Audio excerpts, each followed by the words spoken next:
What's up? What's up? What's up? Welcome back to some of you. Good evening to others. How is everybody doing? I hope you're having a great time. Let's give me a 1 just to make sure that you guys can get me as far as sound and my picture. Make sure everything is cool. If you guys can hit me with a 1 in the chat, I'd appreciate it. Let me know that I'm coming through nice and strong. My sound is there. What's going on, people? Vladia, how you doing? Hey, what's happening? Raspberry, I see you. Okay. Sarcasm for fun in the house. What's up? Thank you guys so much for giving me that 1. And thank you guys for coming and joining me for another of these after parties. We're going to try to keep it live, keep it funny, keep it light, keep it happening, and keep it popping. Unfortunately, tonight's episode was super dry. It was crazy dry. This thing, they keep going over and retreading the same issues over and over and over again. They keep, like, how many times can I listen to Mary talk about when we were children and we were really in love and we decided to get married, and now Kody is not keeping his promises. Kody hasn't been keeping his promises for 18 seasons now. I don't need another episode of Kody not keeping his promises. I get it. Cody's not keeping his promise. Kody dropped you off. Now it's time for you to pack a bag and be out. Let's celebrate your freedom and your independence, Mary. I want to move on to the next chapter. Speaking of which, how many people enjoyed Christine and Janelle's pilot? Because that's what their scene was. When they went off in the car and they went on a road trip to Idaho, that was the pilot to their TV show. and Kody, he had his own little pilot. Him and his friend out on the side of the mountain decided not to measure the car and putting it in the back of a trailer and making asses of themselves. Yeah, he drove all the way from Nebraska to pick up a car, and he has no way of getting it. So I guess he's going to have to make another trip. Yay, pilot. That part of the show was dry as hell too, and I'm not a big fan of it. To be honest with you, I think for the most part, TLC is starting to take advantage of the fans. TLC is taking us for granted. And dare I say it, TLC is playing us for fools. Because they're wasting our time. You guys have years of things that you could talk about at this point. It's not like you have to keep retreading and redressing the same old thing and keep dragging out the same stuff. You know what I mean? Like, you don't have to keep doing that. You can just go right to new things. Go right to catch us up. Let's see Dave Woolley. Roll Dave out. I want to see Dave Woolley. I want to see Dave Woolley sitting there feeding Christine nachos. That's what I want to see. I want to see her move on with her life. I don't want to hear about how she's scared to date when I know she's married. She's been married for about a month and a half now. Come on, people. Big shout out to Just Scrapping, aka Cat, with the $4.99 super chat. Oh, thank you very much. I try to keep it live. Yeah, I just got dinged today twice for my lives because apparently TLC don't like me using their material and their clips. So when I brought the receipts, they get all upset and they start crying. But guess what, y'all? I don't care, because little do they know, I will describe your scenes. And I will describe your scenes from my perspective. I was trying to give you the benefit of the doubt. Technically, TLC, if any one of you people ever watch this, I was trying to do you a favor by getting the actual quotations and the actual sayings from what the people were saying. You guys don't want me to give my interpretation of what these people are saying, do you? Apparently you do, so that's what we're going to be doing from now on. You're not going to stop me from talking about your show and these crazy folks. I want to do it anyway. I'm just going to do it my way. So welcome to the James Show. And we going to be on the, you know how you had a Cody coaster? We're going to be on the James ride. We're going to ride this thing till the wheels fall off. Because I don't care. And there's enough here that we can talk about. But since you guys want a trip, hey, I'm down for it. You know what I mean? Pull up. So we had that. What is this? Dave and Christine deserve better than being dragged through the mud by art. Yeah, I agree. When push comes down to shove, I think Dave Woolley and Christine's relationship, although I think it's stronger than Kody and Robyn's relationship even, and certainly stronger than Christine and Robyn or Christina and Kody's relationship, Dave Willie's marriage to Christina is stronger. Because they're early in their relationship, I wouldn't necessarily want to drag them through a reality show, because reality shows and so much criticism, skepticism, and people watching their stuff and criticizing everything they do and coming up with judgments on everything they do could cause complications in their marriage. More than wanting to be entertained by Christine's life and how it's working out and wanting to be a part of it and see it, I want to see her happy, because she spent so much time in a bad situation. So I'd really like to hear about her doing really well and just hear about it as opposed to seeing it, especially if me seeing it causes trouble in her relationship and could cause her to break up or cause that relationship to break down. I think she deserves to be happy, especially after dealing with this fool for so many years. I'm gonna keep it all the way in stack. Dealing with Kody, these women deserve happiness. They deserve to be happy. You've done your time. If there was anything that they did wrong, and like when they get up to heaven, God bring out that big book and he start flipping it, looking at all these sins. He was like, "Oh, you were married to Kody Brown? Oh, let them in. Put them in VIP.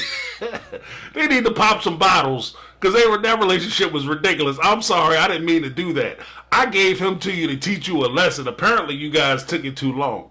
I totally agree with what Christine had to say with regard to that relationship when she was talking to Janelle on the TV pilot, the Janelle and Christine show on the Road show that they went on, when both Christine and Janelle said, I got a call in. I had a call in to get into this relationship. And Christine had even said that, when I met Kody and I started dealing with Kody, I felt a calling to be in that relationship. But then when that time was over, I felt a calling to go ahead and leave. And that's what I did. And I appreciate that. The problem is a lot of people, Mary, don't know that, they'll get the call and they won't pick up the damn phone. They're calling for you. It's for you. Pick the phone up. Pick the phone up. It's time to go.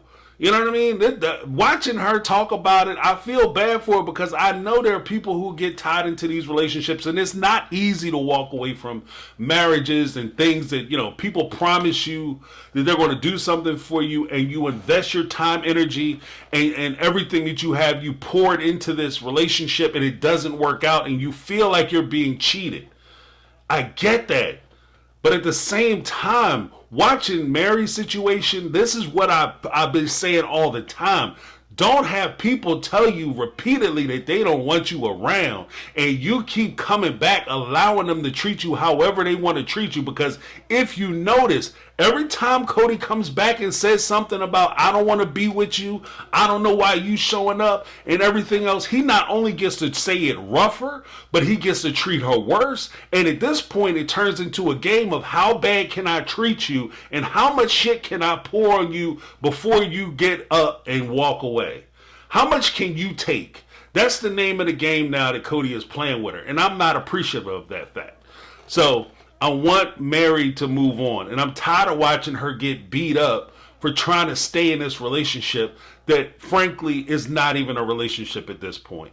I don't care what she says. Like, if he doesn't want to be in a relationship, I don't care how good he is or how bad he is, how good she is or how bad she is. If he doesn't want to be there, you don't have a right to force him to be there. If she doesn't want to be there anymore, you don't have a right. I don't care what they promised. You don't have a right to force him to stay in that relationship. So I just want her to go off and find happiness too. Big shout out to Maureen Gachard with the $10 super chat. Super chat. I'd rather hear your perspective, James. Thank you very much. See, we don't need no stinking receipts. We don't need no stinking receipts. I would like the receipts. I like the receipts, but I don't need them. You done messed up, TLC. Y'all coming after me? You should have brought more people. You should have came with some boys you don't care about, because you about to lose your boys. You don't know who you're dealing with. All right, so I had a whole bunch of stuff I wanted to talk about with regard to this show. Welcome everybody to the after party. If I didn't say that before, you just came in and you did not hear me say it, I want to say it now. Welcome to the after party where we have fun, we try to do it big, and we try to make sure everybody is enjoying themselves and everything else is going on, because that's what it's about. But let me just do something real quick. Because trying to mess me up, trying to drive me crazy. But you can't drive me crazy. I drive you crazy. Like my man say, calm down, James, you're going to have a heart attack. I don't have heart attacks. I give them. You're going to be talking about me, TLC. Y'all going to be talking about me come Monday. I promise you that. But anywho, as I'm looking at a lot of this stuff on TLC, like I said, they just taking us for granted, y'all. They taking our kindness for weakness. They think because we keep tuning into this foolishness that we gonna keep tuning into this foolishness. But they need to get their stuff together, because there are too many people who I see who are getting tired of watching the same retread of information. There's too many people who are sitting here saying, like, it's just like the tell-alls. Like, they started off with the tell-alls where they soft shoe a lot of these questions and answers. Cody and Robin sit there and blatantly lie, and they don't get called out for anything that they say. And everybody sits there and pretend like, oh, okay, yeah, Christine probably definitely broke up your marriages and has been sitting around back talking and backsliding and, stabbing people in the back. Christine definitely told you, took all the kids away, and everything you said is true, Cody, because we believe you. Forget all that. If they can't have their feet put to the fire, if they can't answer questions, then they shouldn't be on this show. They shouldn't be on this show. And if Cody and Robyn are trying to put themselves in a position where they're trying to renegotiate their contract so they're refusing to film, don't let them film. I guarantee you they will be back in 2 weeks. Tell them that they're not going to be on this season. Let them ride this season out without them on it. I guarantee you, TLC, that they will be back. I 100% guarantee you that they will be back. Especially if Janelle and Christine get on the show and their show starts to take off. And then Robyn, you're going to have Robyn and Cody. They're going to come to you and say some stuff like, well, TLC, I'm kind of thinking maybe we could get our own show. What do you think, guys? You could pay everybody. I don't think so. We're going to cut your money in half. And you just start cutting their money off. Just start knocking their money off. I guarantee you Cody's going to be back. This dude is doing cameos. There's no way in the world he's going to sit up there and hardball TLC about this damn show. Stop playing with me.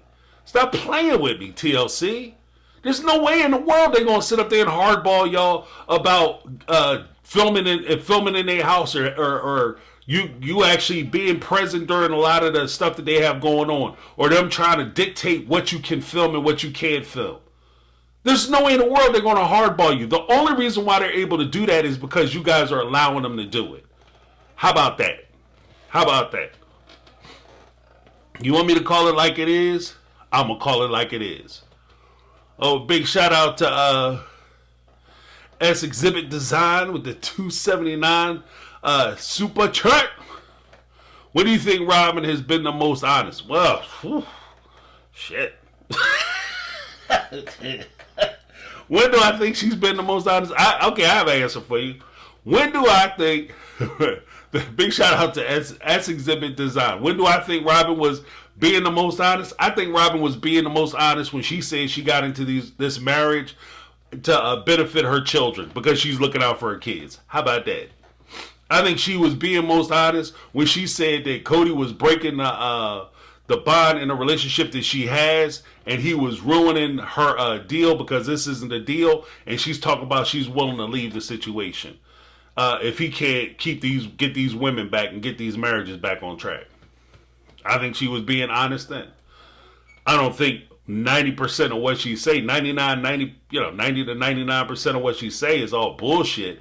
But when she said that I'm in this marriage to look out for the best interests of my kids so I can provide for my kids, so I can get the most out of these marriages, basically so I can get the most out of these marriages as I possibly can, and these relationships as I possibly can for myself and for my kids, yeah, I 100% believe her. I 100% believe her. This is that point, when someone tells you who they are, believe them the first time. You know what I mean? This is that point. When she reveals herself, you believe her ass. When she says she's ready to leave, believe her. When you sitting there with her, watching her tear down her ex-husband and tear his pockets up, believe her ass when she tell you that this is, because that's letting you know that she don't have to come out and say, yeah, you next. This is her letting you know that she's going to do the same thing to you. This is almost the equivalent of if you go to a bar. I'll even give a life example. There was one time I was hanging out doing karaoke. Again, I'm the type of dude, I can go out and I can talk to anybody. I can talk to literally anybody and have a decent night talking to folks. And we can enjoy each other's company, and then when we leave, we'll be enemies when we walk out the door, but we can sit at the table and have a conversation. This one night, I was at this bar, suburban bar. I was chilling out, wasn't that far from my house. I'm sitting there doing karaoke, and there's a guy I know who, this is the time I used to travel and do karaoke and go around to different places. And for those that don't know, I typically roll by myself. I have my own back. I go to places alone. I don't go with a pack of people. I can go to places by myself because it forces me to meet people and talk to people and have a good time with other folks and not necessarily be hindered by just the group of people I go with. So I go into this place by myself. I see a guy who's doing karaoke. This guy, I've seen him before. I know him from other places. And I know that he's a member of a motorcycle gang, a club, or whatever you want to call it. Right? And it was a big time outlaw gang. I'm not even going to say their name because I don't want no problems. But he was a member, a predominant member. He just likes karaoke. We know each other. And let's just say that this particular motorcycle group doesn't necessarily like people with my hue. We'll say it that way. And I'm cool with him, though. He cool with me. We don't have a problem with each other, right? And especially in karaoke, we don't have a problem with each other. He's sitting there talking to me. I'm talking to him. There's another guy who is from a place in the city where I was from, where I was born and raised. The other guy there trying to get in with the motorcycle guy. Me and him sitting there having a conversation, talking about karaoke, having a good time. This dude motorcycle man decide he want to get in some trouble. So systematically, he starts picking fights with people around the bar. And it literally starts from this way, then he starts with this person, then he starts with this person, then his lady is there, and he asked this guy over here, you talking to my lady, you looking at my lady, gonna start a fight with this guy, and almost got into the fight. And I'm watching the situation, and literally this guy is moving his way around the bar. I asked for my bar tab. I said, let me get out of here. Because sooner or later, it's gonna come around to me. I know how the game is played. And as cool as we are, sooner or later, it's gonna be my turn. And he didn't have to say to me, James, before the night is over, I'm going to pick one with you. Me and you going to get into it. All I had to see was this one, what he did to this one, what he did to this one, what he did to this one, and moving right around the bar. Sooner or later, it's going to be my turn. So I left. Kody, you saw what she did to her last husband. It's going to be your turn, dummy. You next. You next. And one of my favorite parts about this whole thing was actually, I'll even skip down because I have my little list that I'm running off. But one of my favorite parts of this thing was when Kody was talking about me and Robyn, we're going to be like this. And they're never going to separate us because we're going to be like this. And we're going to be together. And they're never going to break us apart. Dude, your family don't have to break you apart. Robyn's going to break you apart. Your wife is going to break you apart. And after she get finished breaking y'all apart, you know what else she going to break up on the way out? Your bank account. She going to break up your wallet, bruh. Your wallet, your twos and fews ain't going to be able to sit together no more because she taking half of them with her. So you need to get that out your mind. He's under the impression that everybody in the world is against him and trying to break his relationship up. The truth of the matter is, if your relationship was as strong as you guys are pretending that it is, and this is where I take issue, if your relationship was that strong, you wouldn't even be talking about nobody breaking up your relationship or coming between you and your relationship. That tells me, to my ear, when I listen with my third ear and my third eye, when I see that kind of thing, that tells me that you got there's some trouble in paradise over that way. If I was a conniving, sneaky some bitch like your girl Robyn, and I was out here trying to chase after married people, that's the type of thing I would be listening for, because that lets me know that there's problems. If you guys are sitting there talking about people breaking you up, why would somebody be breaking you up, bruh? Your relationship is strong. You guys are soulmates. That's not even a question. If you should be able to walk out of your wife's house and say, yo, I'm going to go see my kids. And here's the secret to the sauce. As much as he sits there and he tries to blame these other kids for coming between him and Robyn, the truth of the matter is, if his relationship was more secure between him and Robyn, then he would be able to go see his other kids, and he would never have had a problem with them to begin with, if his relationship was as strong as he likes to pretend it is with Robyn. But his relationship with Robyn is fragile as hell. Oh, KM Gilbertson with the $5 super chat. KM Gilbertson, shout out. Always talk about eternal covenant. Personally, can't imagine being stuck married to Kody for 5 minutes in this world, let alone forever in the hereafter. Who you telling? That would, like I said, you doing your time. Like, you must be a horrible person if you spending time with Kody, because you trying to get into heaven. You trying to buy your way into heaven. Like, Lord, you know, I was doing 80 in the schoolyard. You know, I was running through the old folks' home parking lot, and didn't exactly hit the brakes at all, and I was just poop, you know. I did all that, caused all that havoc. so I married Kody, and I spent 10 years with him. You've done your penance. You've done your time. You know what I mean? Because they suffered. They suffered through it. Cloak of charity. Yeah, right. Running Grey Wolf, Cloak of Charity. Yeah, this dude has the Cloak of Charity is they stayed with his ass for as long as they did. That was the Cloak of Charity. You know what I mean? But that cracked me up. Like, the whole weekend, they not gonna break our relationship up because we gonna be together forever, and I'm not worried about it because we so in love. Apparently, what cracks me up with that entire situation, the only one talking that stuff is Kody. He's the only one saying it. How come Robyn isn't saying, nothing's gonna tear us apart because we're in love and we're gonna be together forever? She's not saying that. Cody's the only one saying it. When you when you go, this is like Kody and Robyn going somewhere, and there's some good looking dudes walking around, and Kody be like, yeah, this is my wife, we in love. And she look away. He said, yeah, we're going to be together forever. She turned around and walk off. Like, you're not going to be together forever. Your relationship is in trouble, bruh. You know what I mean? So the next thing that I wanted to talk about was, actually, it was something that was brought up earlier today. Because for those who don't know, I did a live earlier today talking about Kody's political desires. That thing got flagged. I don't know if they pulled it down or what. So I don't know if you guys can go back and see the live. So I'm going to have to reshoot a video, so look for that. I'll be talking about Kody's politics, and I'll redress it again. But actually, during that live, I talked about what I would expect as far as the legislative policy in order to make this legal. You know what I mean? I was talking about what would be necessary in order for them to legitimize polygamy. And it sounds like Janelle is actually on Team James as far as legitimizing polygamy. When she said, for instance, what did Janelle say? She talked about women being empowered.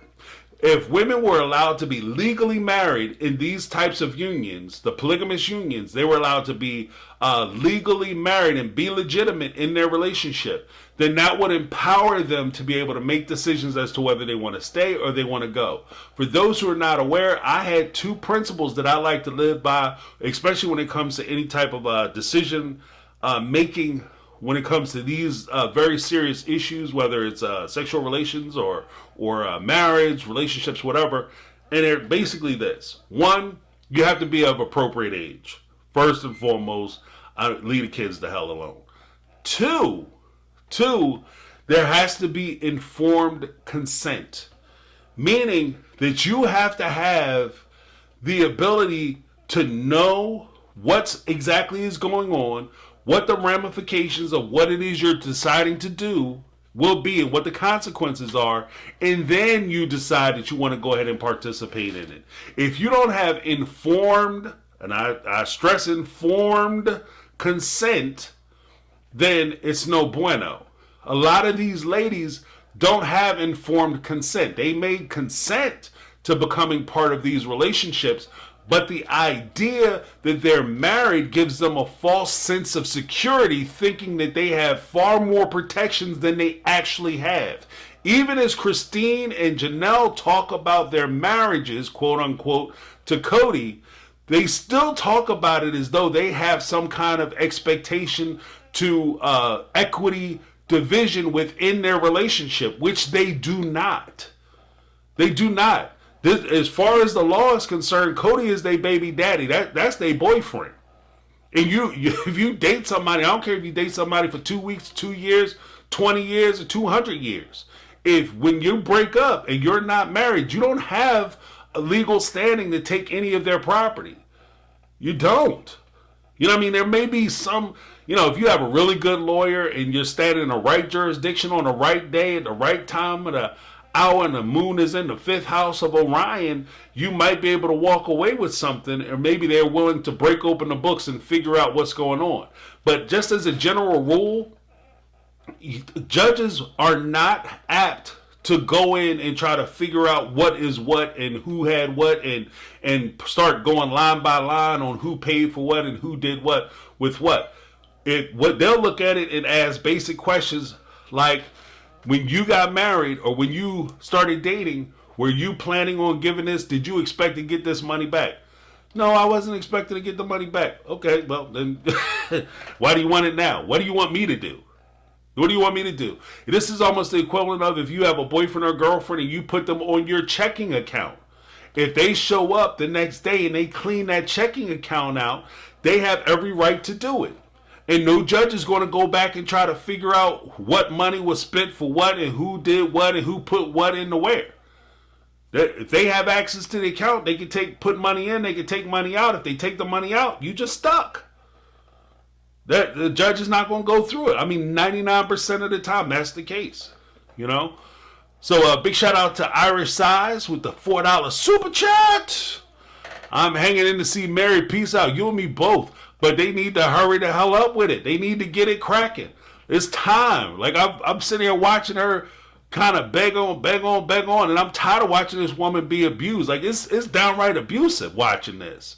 It's like, and that's what makes it not fun. Like, watching them kind of get their comeuppance and Kody get his comeuppance is okay, and I feel kind of, I do feel satisfaction, especially when Christine did it the way she did it. I was like, yes, girl, yes. But the way they doing Mary, oh my goodness. This is like watching somebody pistol whip a puppy. Like, it's just not, it's not pretty, and it's kind of adverse to what I'm about. Like, it's just getting ugly. On B539 with the $10 super chat, or $9.99 super chat. I say it's $10. Hell with it, $10. How soon will Robyn strip Kody of everything he has after the camera shut down? Shit. I'm going to tell you what. Robyn's going to have his bank account folded out before they finish packing them cameras up. Before they finish packing the cameras up, as soon as they go cut, she going to have half his stuff out the door. I wouldn't be surprised if she already started transferring funds from his accounts and putting stuff in her name. So he need to start watching himself. Big shout out to Michelle Woods with the $4.99 super chat. Has anyone noticed that Tony looks like he could be related to the lead singer of Coheed and Cambria? I've noticed that. I noticed that. Tony got some stuff going on with his Wild Man Willie hair going. My man's a rocker. All right. So that was the first thing. When we talk about the ladies being empowered, I have no problem with the ladies being empowered. In fact, that's one of the things that I would look forward to with regard to any type of legislation moving forward. When we talk about trying to legalize polygamy, part of the challenge is not who's sleeping with who and who is doing what. As I stated earlier, if you are in a relationship, you can go out and have as many sexual partners as you want. You can have as many kids with as many of those people as you want. Nobody's going to be mad at you. You're not going to go to jail. You're not going to be arrested because you got 4 baby mamas with 18 kids. Now, people might call you a rat bastard, but they're not going, you're not going to be arrested for that. It's not against the law. The only time it's against the law is when you start to defraud these people, and you not only are impacting these women that you're married to, but you're impacting their children, and that's one of the things that has to be looked at. One of the things that Janelle had also talked about was dividing assets. And I thought that was very interesting, especially when Christine was like, see, that would be 50% of everything. And it sounds cool to talk about that, but we would have to keep in mind that although it would tickle me to watch Christine take half of the Kody stuff and to see Kody's face, the reality of it is that you would also be opening it up for Robyn to do the same thing.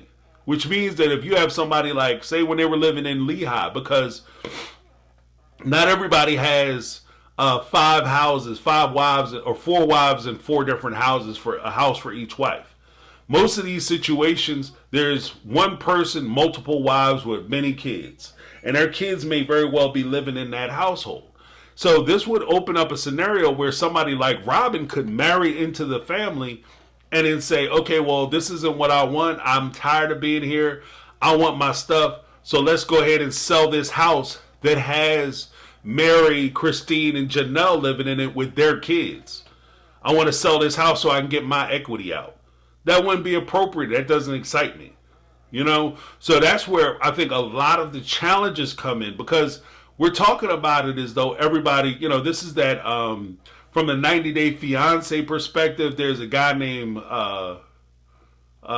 Sophie, and I did a video on them on Friday that got struck down by TLC rat bastards. But there's a guy, he keeps saying, Beyonce and Jay-Z, they started out blah, blah, blah. They have kids. And he does like a thing where he compares his lifestyle to Beyonce and Jay-Z. And it's ridiculous because you're not Beyonce and you're not Jay-Z and she's not Beyonce. Rob and Sophie, you guys are broke. So you're not them. So you can't compare your life to what they would do. And like, same, even though the Sister Wives of Brown family has been kind of the figurehead of the TLC polygamy propaganda program, Sister Wives, for so long, at the end of the day, most of the people who are involved in these types of relationships are not sitting in their own personal house with additional land sitting up on Arizona's mountainside called Coyote Pass. Most of these people live all in one house. So if one person leaves, they can not only disrupt the household, but they can actually destroy the household and destroy that culture. And this isn't just like for situations where somebody young comes into the family. This could also be a situation where the guy is providing for multiple other families. Then his oldest wife decides that, I'm tired of doing this. My kids are grown. They're already out the house. I want to take my money and I want to go to Paris. And she guts the house out. Like, she basically rips the house out. And so this is part of the complication of where we are with the difficulty in coming up with any type of legislation that's going to be fair. It's already hard enough for courts to try to figure out when you have 2 people.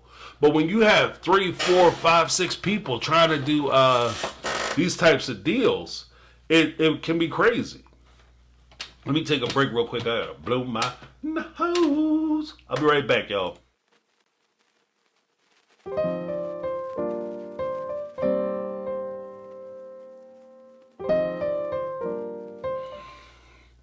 Sorry about that. But you know, I don't know what it is.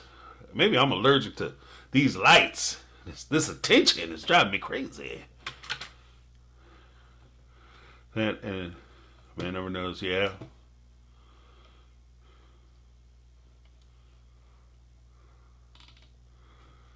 You know, and it's a shame too because I want to see Janelle actually succeed. And then she also talked about financial independence, and I'll say something about that. Like I think that there is an importance for financial independence and for these ladies to start to recognize their power in these relationships. Unfortunately, asking that these ladies recognize their power in these polygamous relationships is more of a pipe dream than a realization goal. Because in so many of these instances, they've been I don't want to conditioned. They've been conditioned to be in these relationships by defaulting a lot of their own instincts, by ignoring a lot of their own instincts, and defaulting to their husband's decision-making abilities to make decisions for them in these types of scenarios and situations. I'm not trying to cut on these ladies because I think that, like I said, it's a conditioning situation where they've been trained and conditioned to think a certain way and to believe a certain thing. Again, if you were to take today's Christine or today's Janelle, you take them back 5 years, not 100 years or 30, 40 years. You take them back 5 years and say, talk to your younger self about securing that bag, protecting themselves, being independent, the power of empowering themselves so that they can make decisions for themselves on whether they want to be in this relationship. And if they decide not to be in this relationship, they have the financial ability to walk away from this marriage and be financially secure. And each one of them both, I sincerely believe that Christine and Janelle would look you in the face and say, look, you trying to break my family up. We strong. I'm good. I'm a strong, independent woman, and I don't need your advice. And that's emblematic in that UNLV. I would run the receipt, but them bastards. But when they were on the stage at UNLV and they were having that same discussion, Christine was the first one. Her aunt came out and said, you know, can you leave? And would you be okay for you to leave and be financially set and secure? And Christine said, I could leave. Cody's told us many a time that there's no prisoners and we don't have to stay.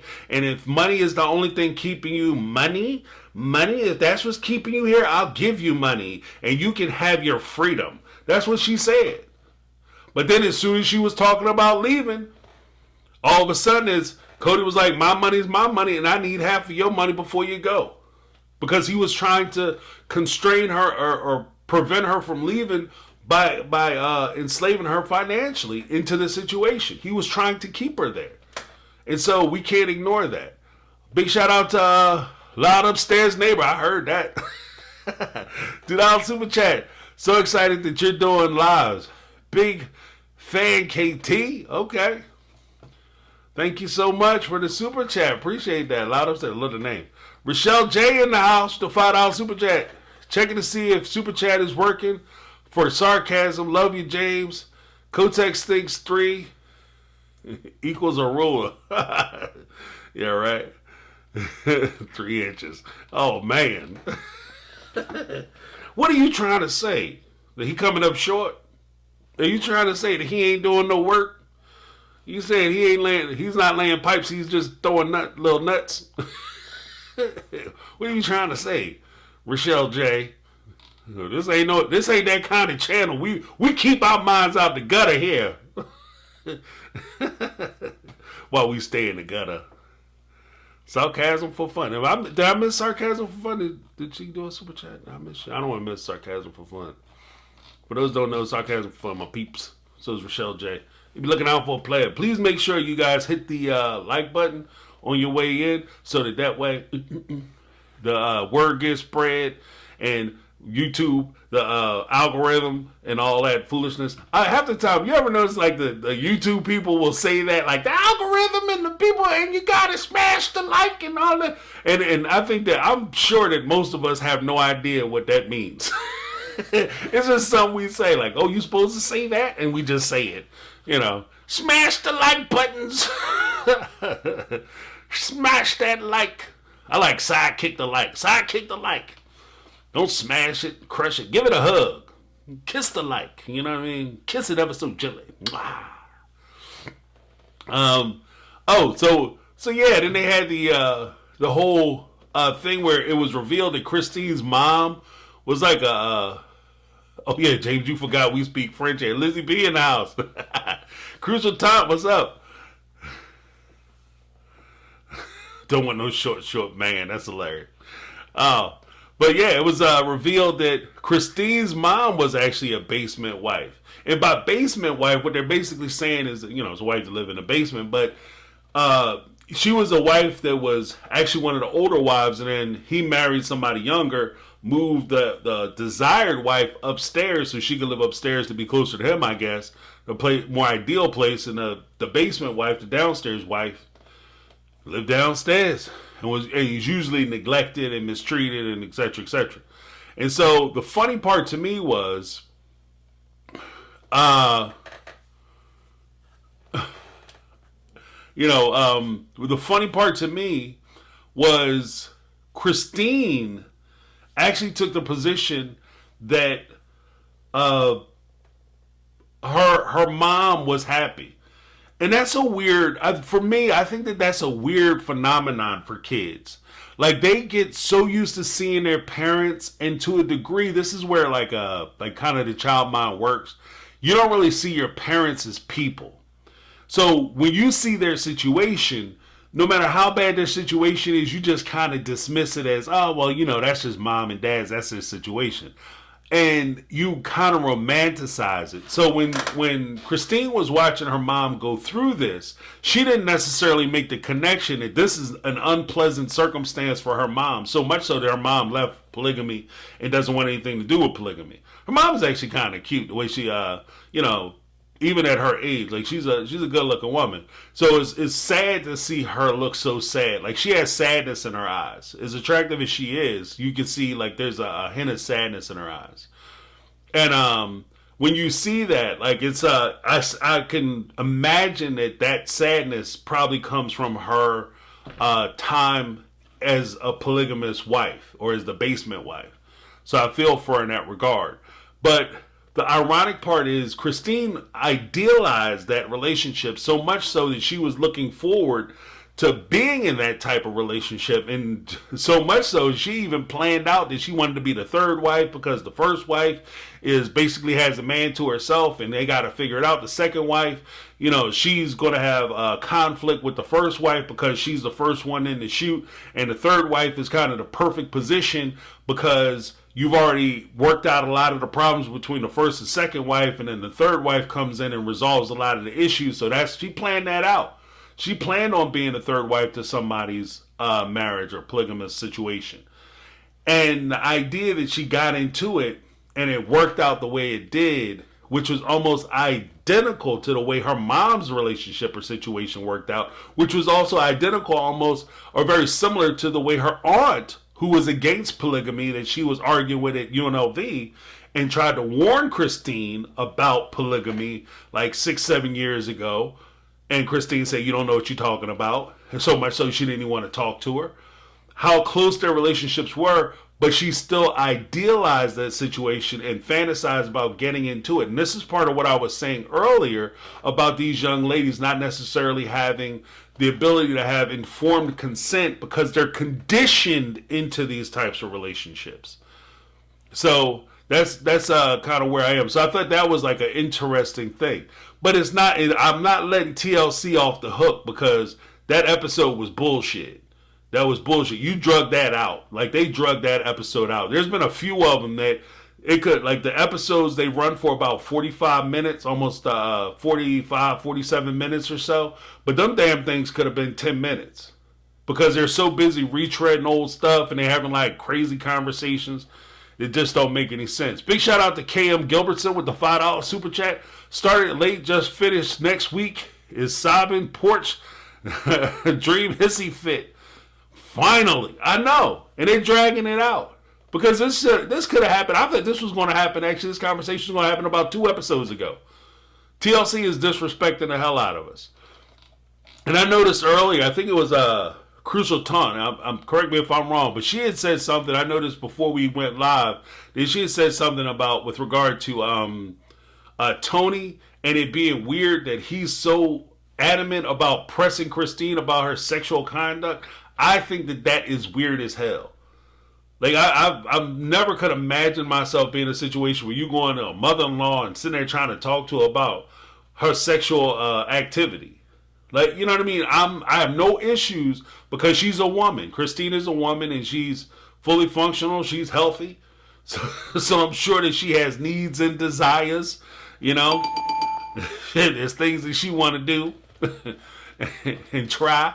But for him to be as explicit with it as he's being, like, I kind of get the feeling Tony kind of strikes me as one of them dudes that tries to say things that are edgy, what he thinks are edgy or borderline, if not outright offensive, just for the reaction that he would get. You know, because clearly Christine's not comfortable with this kind of conversation. So for him to keep pressing her about it, it just becomes weird. What did Tony say? Tony kept asking her about like having, going out and being frequent, dipping her toes in the water, basically having casual sex with people, is kind of the way I took it. So when you're saying that to her, especially somebody who has been as sexually conservative as the Brown family's been, which is what made, I think, in my opinion, I think that's what opened up the doorway for Robyn's pencil box to come in and be open for business, because the other ladies were brought up in a situation where their belief system was a lot more conservative and probably prudish to some degree. Whereas Robyn, she's coming in from the world. Like, she's been out there in the world. She's been running the track. So she know what's what, you know, and that gives her a huge advantage in that department, because especially if she feels comfortable with these types of situations, these types of relationships, these types of conversations, as she's expressed before. She did that when Leon came out out of the closet, Mary's kid, when they came out and they said, you know, I'm in part of the LGBTQ plus community. And Robyn started expressing, I got friends who are this, and I got friends who my best friends were doing this. And she was out there having premarital. That's how she got her other kid, like, you know, her other family, you know. She was out there doing her thing, you know, putting a pencil box to work. So, you know, if she's coming in and she has that advantage, I'm not saying she didn't have to run through a whole football team, but at the end of the day, if she's more familiar with this type of activity, then she has an advantage.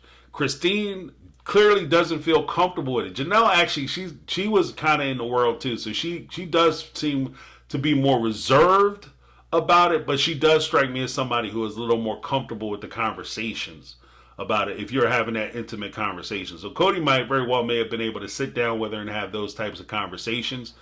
But Christine, like she said, her first kiss was over the altar when she got married. Her first kiss. Okay, let me say that one more time. One more again, for the people in the back of the church. Her first kiss was at her wedding. I won't say that's crazy. I mean, that's special. It's wonderful that she was able to hold it down like that. But I mean, wow. Wow. Okay? You know, so for her to engage in a conversation, especially with her son-in-law, about, you know, getting a back blowed out, come on, man. Like, that's too much. It's too much. TMI. Now, could you imagine if the situation was reversed? If Christine was sitting there talking about, I got this bull coming over, I just hit that, you know what I do? I just go ahead and swipe left, swipe right 4 times, and then whoever get over here first, I just knock them back. You know, and she's saying this to Mykelti and Tony. They would be on there doing their little confessions, talking about how uncomfortable they are and how it's not right, and Christine is embarrassing them, and Kody would never do that to her. Like, you know what I mean? So I'm not really a big fan of that. Like, don't push. I'm open as everybody is open, and I can have a conversation with anybody about almost anything. And I think that the one rule to that, though, don't push people to places they're not willing or ready to go. If she's not willing, if she's not opening up having that conversation with you, then that's not your place to start bringing up that conversation. She don't want to talk about her sex life.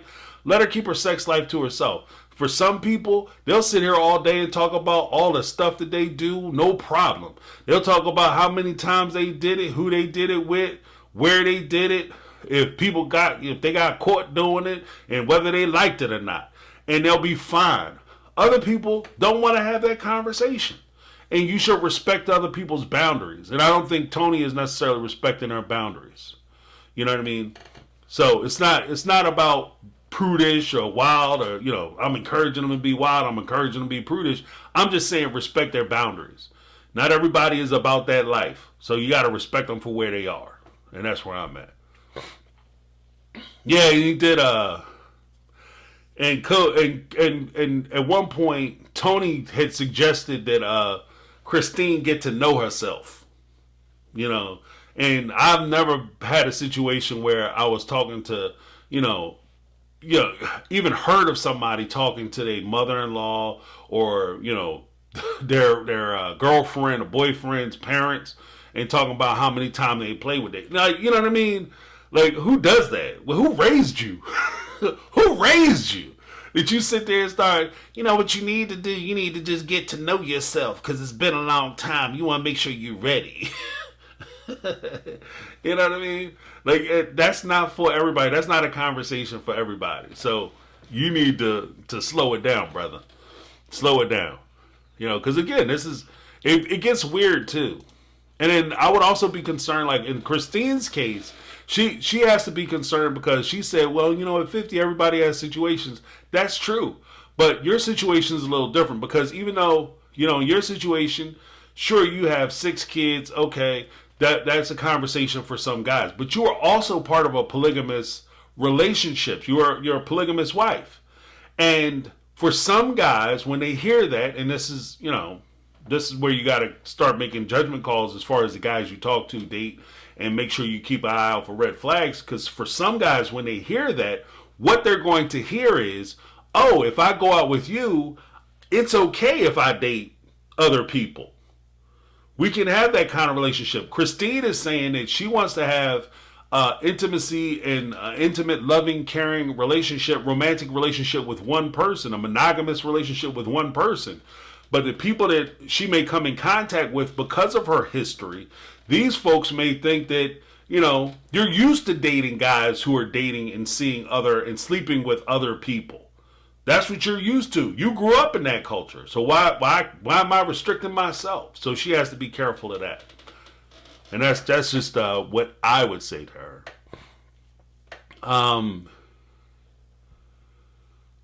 Yeah, and that's the thing too. Running Grey Wolf, that's a point. She said Christine has grown children, doesn't want to embarrass them. That's also true.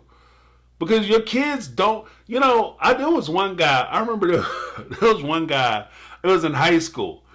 He literally cried at the thought that his mother may have had sex. Like, bruh, if your mama never did it, you wouldn't be here. Like, we can at least count one. And it wasn't just to put it in a frame of reference, it wasn't a conversation where we were just sitting around talking about our parents' boudoir activities. It was something that was just brought up, and it was like during a class or whatever, and like a sex education class, and he was like, no, my mom's a virgin. Like, your mom can't be a virgin. The only way your mom can be a virgin is if your name is Jesus Christ. Like, that's the only way. And no disrespect to the Lord. I'm not disrespecting you at all. That's not what I'm doing, Lord. Please don't strike my ass down. But that's the only way that will work out. Like, your mom's name ain't Mary. So you are here of man. Okay? Things have happened. You're here of man. There's no shame in that. Your mom is a human being. She's a person. She was a person before she was a mother. Okay? She was a woman before she was a mother. And that woman had needs, and she fulfilled those needs. So it is what it is. Michelle Woods with the $4.99 super chat. Tony sounds like my stepbrother. Uh-oh. They both say what they're thinking with no filter whatsoever. And you know what? In fairness to that, Michelle, I will echo this. The only disagreement I have with people who keep it real, because I don't mind people who are straightforward or say what's on their mind. Okay, I don't mind that. In fact, there's some points in me I like that. If you don't like me, tell me you don't like me. It's cool. I don't care. You know. But at the same time, a lot of the people that I know that keep it real and like to say what's on their mind and they speak the truth, and I'm not saying this is necessarily the case with your stepbrother, it's just my experience with some of these folks, is that they will say their truth, but they can never hear the truth. Like, they don't mind saying whatever comes across their mind, but if you ever say what's coming across your mind and it's too true about them, they can't handle it. And I think Tony is one of those people. Like, I don't know your stepbrother situation, so I can't speak on that. But Tony kind of strikes me as one of those people. Because if somebody started criticizing Tony or started citing stuff about Tony that Tony don't like or Tony don't want to talk about, then Tony's going to have a whole attitude problem. I think part of the reason why he doesn't get along with Christine, even to this day, and he's so close to Robyn, is because Christine wasn't jumping for joy when they got engaged. Because Mykelti acted the way Mykelti acted. And let's be honest, in a situation like that, you look at your children, not all your kids are the same. You give different, you may have different perspectives on some of your children. You may have one child that's like hyper responsible. So if they want to do something, you're like, okay, that person is responsible. They think things through. They get a handle on it. And if things go good, they're willing to take the credit. But if things go wrong, they're willing to deal with the consequences. You have another child who just does things by the seat of their pants, and they just make all kinds of decisions, and they don't research anything. They don't think about things. They just kind of do what feels good at the time. And then when things fall apart, it falls onto you. So if you have those two children, they're talking about getting married. The first child, you say, okay, they want to get married. Okay, cool. They think about things. They're responsible. If things don't work out, they'll deal with the situation. The second child, if they say, I'm getting married, be like, oh, shit. If things don't work out, it's my problem. And I have to figure it out. You know, so I think there was some concern with Mykelti's decision to marry Tony early on. And it wasn't based on Tony as much as it was based on Mykelti and where she was. She had, Madison had been engaged. Aspen, I don't think Aspen was engaged yet. But there was that whole thing where Madison was engaged and they were concerned that Mykelti was just doing it because Madison was doing it. So there was a little concern there. And I get that. Not necessarily saying that they were right in the way they were treating Tony and the fact that they weren't excited about it. But, I mean, it's their relationships. They got to conduct them the way they need to. I don't know. I don't really have an opinion on it, I guess, for the most part. There was also, during the course of this, let me just check this real quick. Okay, there was also a point during this thing. Yeah, I see guys talking. That's awesome. Make sure you're go ahead, hit me with the stuff. If you guys are here, hit that like button, get those likes up, and also if you're not subscribed, consider subscribing. You know, helps the channel out, helps me out. Who doesn't want to help a brother out? So go ahead, give me that HBO special, which stands for Help a Brother Out Special. By hitting that subscribe button, ringing the bell for notifications, and you'll be notified when I upload content just like this, as well as when I go live, y'all. So go ahead, hit that subscribe button. Give me that HBO special. Thanks, guys. I appreciate everybody coming in, hanging out with me. But the next thing I wanted to talk about was actually Kody's car analogy. What the hell was that about? Like, Kody wanted to get up there and be like, you know, for so long I've been trying to fit a square peg in a round hole with these marriages because I suffer so much and it's so hard on me to be married. Like, this dude is still trying to sing that damn song about how much he's suffering married to these women. I don't feel sorry for you, dude. You did the most ridiculous thing possible by trying to have and maintain multiple marriages with multiple different women. I say the same thing. Can I say something, y'all? Can I please say something?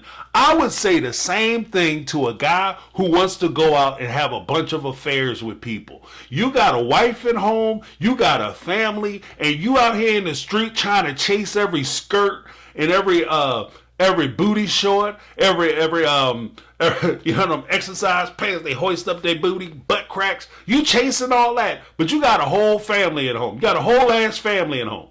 And you out here chasing all that. How are you managing these relationships? How are you able to focus on what you need to focus on at home when you spending all your time, energy, and effort in the street trying to chase after a bunch of people who you say don't mean anything? And then, can I go off on this? When you get caught, what do you always say?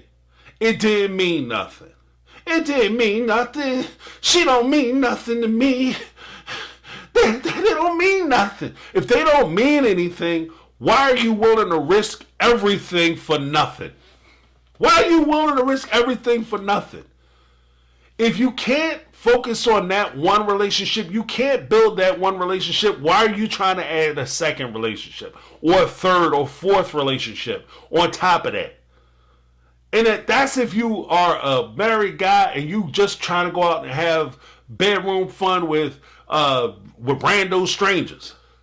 But when you are talking about you want to get married and call yourself married to 3 or 4 different women and make babies with those 3 or 4 women, and you hit the copy button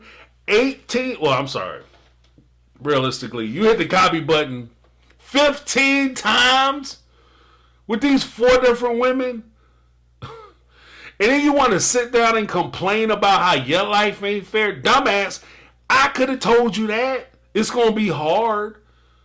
And to be honest with you, it's not as hard as it should be. Because these women, the OG3, should have took your ass to get paid child support long time ago. They should have took you for child support a long time ago. His life is nowhere near as hard as he think it is.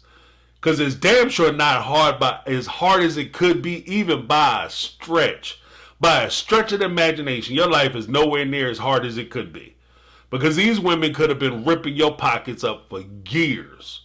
And with 15 kids, my dude, you wouldn't have, forget a pot to piss in. You wouldn't be able to pay attention after they got finished ripping you to pieces. Are you crazy? You are nuts.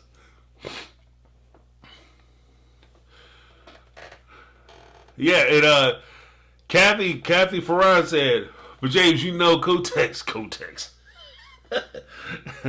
Kotex and Summer's Eve. Robyn, they ought to try to. Maybe that's going to be their next advertisement campaign. Kotex and Summer's Eve. You see Ramen Noodle Head like whipping his hair. I whip my hair back and forth. And at the time, Robyn be putting her eyebrows on with a big fat marker. She said he keeps saying that they never loved them. And he was tricked into marriage. Yeah, he was tricked. Hey, Kody, you want to marry them? I sure do. Until you found a woman that he liked. And all it is that he thinks Robyn is a woman that other men find attractive. That's why he finds Robyn so attractive. It's not the fact that Robyn is all that in a bag of chips. It's just that other men find her attractive. Or he thinks other men find her attractive and want to be with her. That's why the reason why I think she's so quick to say that these other dudes, I had all kinds of choices and all these guys were trying to get at me when I was single and I had to make a choice on who I wanted to be with, so I chose the Brown family. You telling me out of all these balling ass dudes that you could have got from the church that you settled on Kody Brown? Kody was the best you could do? Really? For real? For real? Is that what we doing? Beach Lady with the $10 super chat. James not the only one bringing receipt. Here's a few Kody lines from the car seat. All I need is a 1/4 inch. Stop right there. Oh man, where's my thing at? Stop right there. All I need is a quarter inch. That's kind of like, I can see Christine saying that, you know, if I had a quarter inch, well, if you had a quarter inch, you'd find some new stuff here. I don't know. All I need is a quarter inch. I don't know what's going on. I need 6 more inches. There's nothing to be done here. Why y'all trying to say my man's short? And it don't help he had them little baby hands when he was on the thing trying to wave goodbye. Little tiny baby hands. That didn't help. You know what I mean? So you bringing receipts, beach lady. Blackout with the super chat. All right, Blackout, I see you. $5 super chat, just a gift. I love it, love it, love it. Thank you, Super Blackout. Blackout 2. You guys are cold-blooded, man. I hope Kody don't read this, because they're gonna have to have a watch party for Kody. Like, we having an after party now, but they'd have to have a watch party for his ass. They trying to say I'm short. I'm not pleasuring no of these ladies. Is that why Janelle ain't trying to spend no time with you, Kody? Oh my goodness. Michelle Woods with the $49 super chat. This conversation reminds me of R. Kelly's Trapped in the Closet. In that soap opera, every woman that was cheated brought up the guy into their bed where they just asked to get caught. Yeah, man. Who you telling? Who you telling? If you ever, I say this, if you ever are going to cheat on somebody, don't take them home. What are you doing with your life? That is the stupidest shit ever. Like, you know what I mean? Thank you so much, Michelle Woods. You are the sponsor of the stream. How about that? You're the sponsor of the stream. Oh my gosh. Up in the closet. For those who don't know, R. Kelly had a song, Mr. Peabody. He had a song where he said like he was cheating and he was hiding in the closet and the people would come in and the husband came home early. You know, they used to have a saying back in the day, guns don't kill people, husbands who come home early do. And so he's hiding in the closet because he don't want to be another victim, don't want to be a statistic. And that's basically what the song is about. Like, he's hot in the closet. Don't take people to your crib unless you just want bullet holes in the closet, you know. But yeah, Kody is out of control. Cody's out of control, and just the idea of it, like when he's sitting there talking about that car analogy, he thinks he's being clever by saying how much he suffered about this car analogy. But the truth of the matter is, what I took from the car analogy was that Kody doesn't do any planning. He didn't do any planning with regard to what he was going to do with this car and how he was going to fit the car in that trailer and whether it was actually going to work. He just decided to ram it in there, which I guess maybe is his lovemaking style. He just ram it in. We don't care what it is. We just ram it in. And that's pretty much what it was. And it didn't work. It just didn't work. It didn't work out for him. So he got caught. He got stuck. And I think that's more emblematic of the type of way that he approaches his relationships. There's no planning. It's just what he feels like doing, and he kind of goes by gut instinct. And then when it doesn't work, it's oh well. And because it was another guy that he was standing on the side of the mountain with, it was just a bunch of guys and we were doing guy things trying to work it out. But if he was standing out there with one of his wives, it would have been their fault. And he wouldn't have took any responsibility for it. And that's what makes the whole thing with him so crazy. You know? But one of the interesting things that Janelle said was that she said Kody needed to grow as a man in order to start meeting the needs of these women. And I agree with that. I don't even say ironically enough, because I agree with a lot of what Janelle says. But with regard to this type of conversation, I agree with what she said. I think Kody, when he was in this relationship, Robyn came into the family, and what should have happened was, as he was absorbing Robyn and her kids into his family, because that's what should have happened. He should have absorbed them into his family, not saw them as an independent unit that his family would have to conform to. They should have been joining his family as opposed to him joining their family or her family, forcing his other family to join her family as well. Because that's basically what happened. And I think they even acknowledge that. Sarcasm for Fun with the $10 super chat. Robyn and Robyn. Robyn and Robyn, that's awesome. Knew she knew in the car she got her spiritual confirmation to join the family. You think she meant the shifter? Yeah, shifter in a way. The shifter, the 2-inch shifter. But when they were doing that whole thing, and they were saying that they need to grow, and even that, like the idea, like the culture of the family. When Christine was talking about, thank you, Sarcasm for Fun, I appreciate you. I genuinely appreciate you, Sarcasm for Fun. It's a big support of the channel. But when you talk about that car and what occurred in that car, oh, we had some wonderful memories in the car. I was like, yeah, that's not from him. That's from him driving 5 hours. And that's probably what y'all, because Kody doesn't look like the kind of guy, especially before the show started, he started getting show money. He started getting show checks. He was rolling in the Rolling Motel. He took out to the Greenleaf Motel. Meaning they was hooking up in that damn car. That's what they was doing. They was banging it out in that car.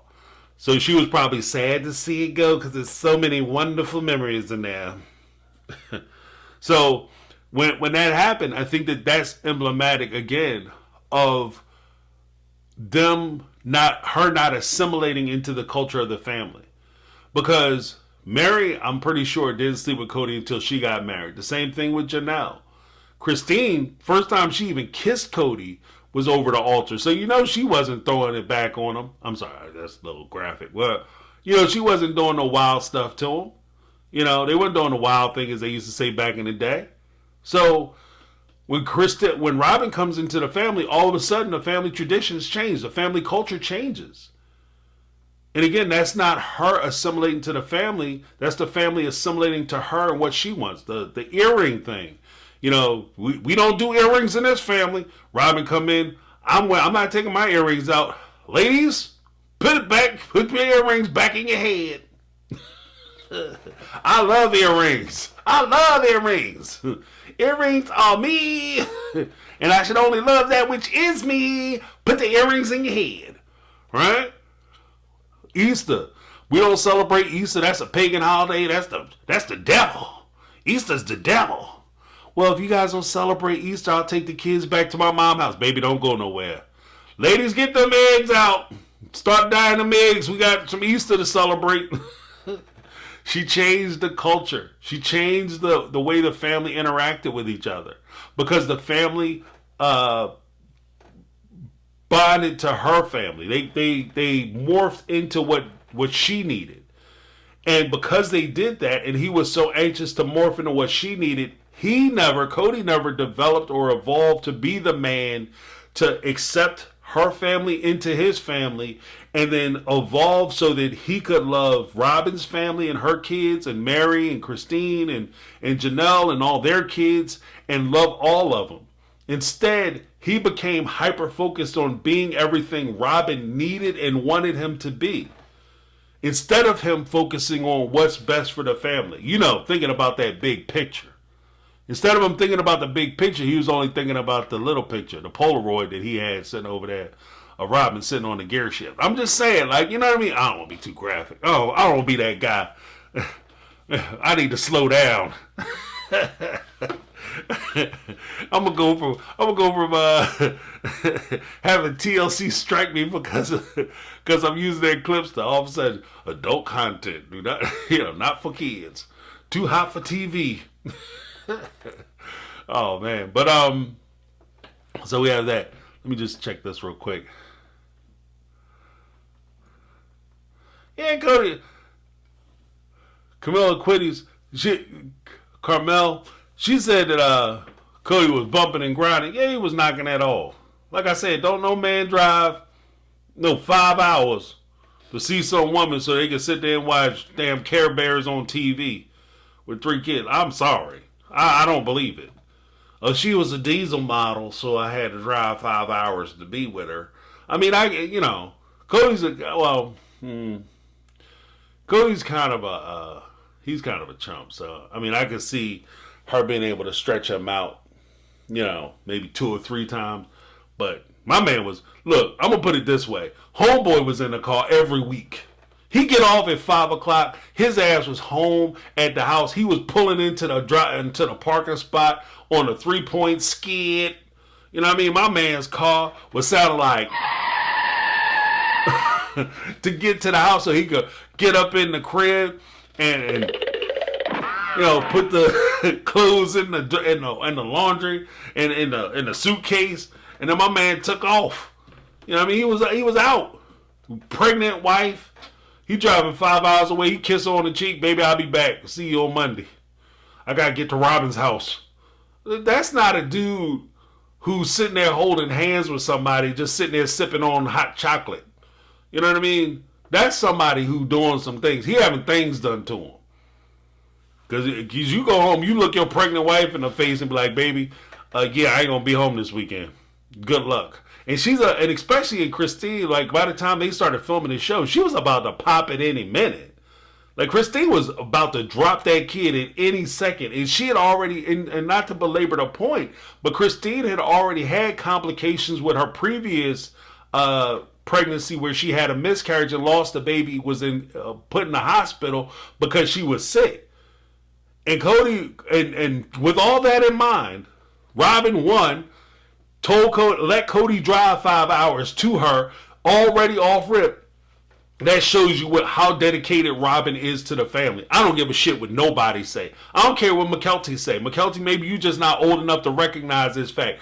No grown-ass woman who is in this type of situation and is 100% about the situation is going to look her man in the face and say, yeah, you should come see me when you got a pregnant wife at home who probably is going to need you. And it's already a high-risk pregnancy. She's already lost one child. She almost died last time. She's about to pop at any minute. The last thing you need to do is jump your ass in your car and drive 5 hours down the road to come see me. You need to be home, because if you're not home with her, then when it comes to be my turn, and this will be my expectation when it's my turn and I'm sitting there about to pop and I'm about to drop one, your ass gonna be on the road 5 miles down the road seeing the next one. You understand? So to me, if Robyn was all about the family, that would have been the first red flag that she had. The very first huge, giant, all-encompassing red flag from Robyn would have been when she let Kody drive that 5 miles. And I'm not saying let as in you have my permission to drive 5 miles. I'm talking about let him drive 5 miles because she opened up the door when he got there. The question should have been, what are you doing here? What are you doing? What's going on? You crazy? You drove 5 hours here when your wife is pregnant at home? And she could have this baby at any minute. Oh, if she go into labor, she'll call me. And you'll do what? Unless you got a helicopter out back, unless you got the back chopper sitting in my garage, you're not going to make it home in time to whatever happens. People, having babies is serious. I know they pretend like having babies is no big deal. Having babies is serious. That shit is dangerous. That's dangerous. My hat off salute to every woman that ever had a baby or even thought about it. Straight up salute. Salute. Because you a warrior. You push a human being you expel a human being out of your nether regions, you are a warrior. Okay? And it's not something to be taken lightly. And if you're looking at these ladies and you're saying, yeah, I can go 5 miles, 5 hours away, you could go into labor at any moment. I'm going to drive 5 hours and then, you know what I mean? And this is if everything is fine. She's had, 5 healthy pregnancies and births before. I wouldn't drive 5 hours then. I certainly wouldn't jump my ass in a car and drive 5 hours from a woman that could possibly, something could happen. Wouldn't you want to be there as a man? You know what I mean? And this is like, again, if I was Robyn's friend, That would be me pulling coattails. This is a red flag for him. The fact that he would get in his car and drive 5 hours to see you and not say, look, babe, I hope you understand, but I need to spend this time with Christine to make sure she's okay. And if you don't understand, then that lets me know all I need to know about you. And I don't think you'll fit in my family. Because in this family, we operate as a unit. And so she needs me right now. I know you want to see me, but she needs me. And so therefore, I'm going to be with her because she needs me. And that's what I would expect. And again, I'm not a polygamist. This isn't what I do. I'm not sitting there claiming to be the master of polygamy or the guy who knows all the ins and outs of polygamy. I'm just saying, as a dude who has children, that wouldn't even cross my mind. I wouldn't even thought about it. To me, this is the equivalent of when Isabel was on a porch and he sat there and said, yeah, you can get on a plane and go get that back surgery by yourself, no problem. That's the same shit. Like the fact that it would even come out of your mouth as a thought. Like you thought about it and it passed past your teeth and you didn't choke on it on the way out. There's something wrong with you. There's something wrong with you. And the fact that Robyn and them pretend like she's so committed and dedicated to the family while she's doing shit like this and she's greenlighting things like this and pretending like she don't have nothing to do with it. The fact that you let him do it, and I say let him do it because you received him when he got there. You didn't say, what are you doing here? Because I would imagine a world where Robyn would have told him to respect his other wives. How different that family would look right now. Could you imagine? If Robyn would have demanded that Kody respect, well, I'm not going to be with a man who doesn't respect his wives. Kody would have fixed that shit right away, immediately. What allowed Kody to act the way he did was Robyn's, if she didn't expressly tell him it was okay, the fact that she went along with it.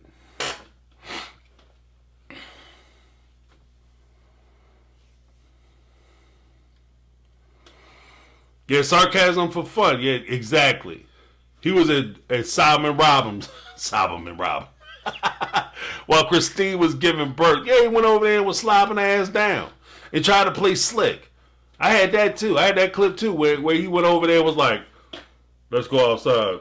And then just turned around and walked off and she followed him outside. And he was like, I didn't know if you was going to get it. A creepy ass dude. Like that dude, you can't tell me he tearing it up. You know what I mean? He can't tell me.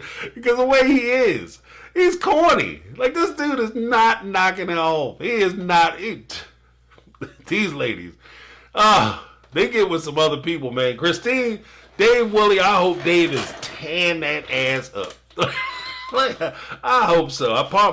I'm being vulgar tonight. I apologize. But I hope he is tearing her up. I hope he giving it to her so she can find out what she been missing out on. And that's, and to be honest with you, not even to be too disgusting about it, not to get too much into her business, but I think that that's also part of it. Like if Dave Willie gets with Christine and he's genuinely attracted to her, you are with people who you are attracted to differently than you're with people who you're not attracted to. You know what I mean? Like, so when you're with these people and you feel a certain way about it, you feel a certain way about them, you feel that connection with them, your experience with them, your intimate experience with them is going to be way different than somebody who's doing it by obligation. And the way Kody is trying to play it is that his time with Christine was more or less out of obligation. And when he decided he no longer wanted to go over there and visit her and be with her, it was because he didn't want to keep paying the toll to the troll for that obligation. He's just, okay, well, I'm tired of coming over here pretending like I'm enjoying myself, so I don't want to be intimate with you no more. As opposed to somebody who's excited about being with her. And that's what makes me excited for her and happy for her. So I hope they're enjoying each other. I'm gonna put it that way. I genuinely hope that they're enjoying each other. Not just in the boudoir, but just overall in general. Like the whole experience. Like I think Christine deserves to have the whole boyfriend husband experience, the true husband experience, as opposed to the guy who's just, doing the bare minimum. and that's the thing that kind of burned me up. Not to even to just go off on like tangents too much, but that's one of the things that kind of burned me up about Kody's whole persona on this show is that this dude is getting away with doing bare minimum. Like he's doing bare fucking minimum, and he's getting credit like he's a good dad. Like, oh, he showed up to graduation. He's such a good father. He's such a good father. He showed up to their birthday party. Did he plan the birthday party? No. Did he go get the cake? No. Did he pick the presents out? No. He just showed up. And in some cases, he would show up and then he would insist on cooking out. And every time this dude cooked a meal on the grill, he would burn that shit up. He would burn it up. This dude doesn't know what temps look like. I swear, I think he used to marinate them steaks, the chicken, and all that stuff. I think he marinated that shit in lighter fluid because every time he lifted that grill hood up, the whole thing was a disco inferno. It was insane. I've never seen somebody have that much flare up in a grill. Like, what are you doing? How much coal do you put in that thing? Like what? And he wasn't even cooking coal cooking. Like I do coal, right? I do when I barbecue. If I'm cooking burgers and all that, in most cases I'll do charcoal. And if I'm not doing charcoal, I'm stick burning. Like if I'm smoking, I'm stick burning. I'm that guy, right? So when I barbecue, okay? So I'm serious. I take my barbecuing very seriously. I'm very serious about my barbecue. This dude is on a grill. You got knobs on that shit. You can control the fire. Why are you burning your house down? What are you doing? He's in there. Isabel get 3-4 scratches on her feet. He come back outside. He got steaks on there. I'm going to cook all the food for the week. And he burnt all that shit. So he went from having charcoal, like he used the gas grill to make charcoal. How stupid is that? And then when he cooks, Isabel comes over to Robyn's house. He got 4 chicken packs on there and still burnt it up. How you burning chicken packs? Like all the stuff is inside the pack.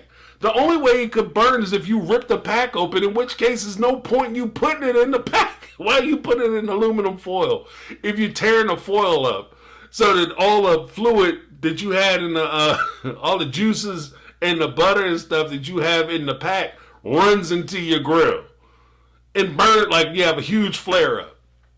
And then you sit there, oh, I didn't realize that this was going to happen. Stop cooking out. And like I said in my last video, that's probably what happened to Robyn's damn eyebrows. That's why she got to paint them on now, because she was out there when Kody was cooking out.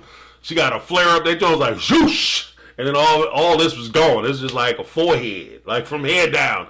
You can't tell whether she's surprised or not.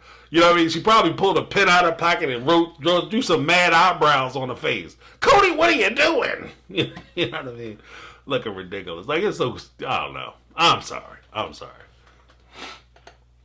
Oh, and Truly's a vegetarian. I didn't know that. Could you imagine? It's your party. You gonna come over to my house. And tonight we're having steak. What am I going to eat, Daddy? A twig. He's such a good father. He went out and picked that grass himself. He's such a good father. He's a shitty daddy. Oh, man. He's doing bare minimum. And that pisses me off. You know, especially as a guy, you be trying, you be doing your best. You trying to do all the things, you know, to contribute and add. And be like, you know, he's a decent dude. You know, and you get, he's okay. And Kody, this guy do bare minimum. He's amazing. Rochelle J, when Kotex with the $5 super chat. When Kotex brought up the wet pencil about his boys, that was his narcissist projection of times of his past. Kotex, his box, both those. I don't know if I can read that. Okay.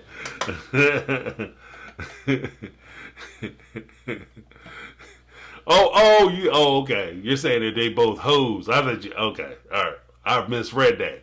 That was my dirty mind. My apologies. I think Robyn was doing some weird things. And how about when she was at that tell-all, and she said, and she was like, "Oh, he had wives reject him sexually. He had wives tell him no." What do you mean tell him no? Tell them no they don't want to do it, or tell them no that they don't want to do all the kink shit he wanted to do. You know what I mean? Okay, not everybody is into everything. You know, forget, I treat him like he the best customer. And in my spot, the customer is always right. Like, forget that shit. If you're not into it, or it hurts you, why would you want to participate in it? And you're not a doll. You have the right to say, no, I'm not into it. I don't give a shit how long you're married to somebody. If you don't want to do something, you don't have to do it. Again, this is where the conversation comes in. And this is where the mutual respect starts to take shape and take hold. If you respect one another, if you say, look, babe, I like to try blah, blah, blah. I want to do da-da-da. I saw this, or I thought about that. And this has always been my fantasy. I would like to explore with this, that, and the other. And then maybe maybe he or she will say, yeah, let's try that.